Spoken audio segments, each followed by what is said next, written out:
Krishna Krishna Krishna Hare Hare। আমি কিশোরগঞ্জ থেকে আসছি, আজকে সকাল 7টায় আসছি, প্রতিবারই আছি। এইবারেও আসলে আসছি অনেক পুণ্যার্থী, আমার অনুমান 2 লাখেরও বেশি পুণ্যার্থী হবে এই স্থানটাতে।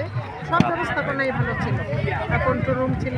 আমরা শুনছিলাম এখান থেকে যে বাচ্চাদের যদি গার্জিয়ানের বাচ্চাদের পাচ্ছে না বা বাচ্চারা মা বাবারে বাচ্চা না এরকম হচ্ছে, এরা কন্ট্রোল রুম থেকে খুব সহযোগিতা করছে। প্রশাসনও ছিল, পুলিশ প্রশাসনরাও ছিল, মোটামুটি ভালোই ছিল সব ব্যবস্থাপনা।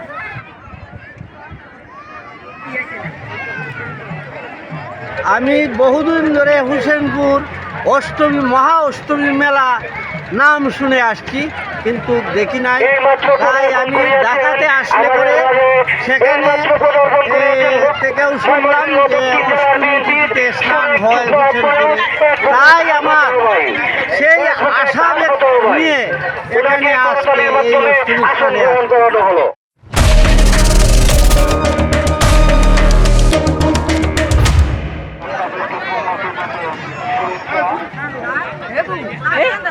হোসেনপুর উপজেলার ঐতিহ্যবাহী অষ্টমী স্থান উৎসব। এই উৎসব প্রতি বছরই এখানে অনুষ্ঠিত হয়।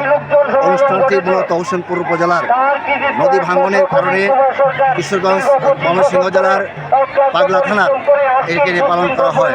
প্রতি বছরই হোসেনপুর এবং পাগলা থানার এবং গফরগাঁওয়ের একটা মিলন মেলা হয় এখানে হোসেনপুর সহ কিশোরগঞ্জ জেলার এবং ময়মনসিংহ জেলা সহ বিভিন্ন অঞ্চল থেকে এখানে 2 লক্ষাধিক পুণ্যার্থীর আগমন ঘটে।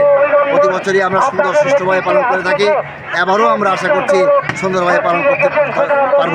হোসেনপুর উপজেলা প্রশাসন এবং জেলা প্রশাসন, থানা প্রশাসন সবাই আমাদেরকে সহযোগিতা করে থাকে।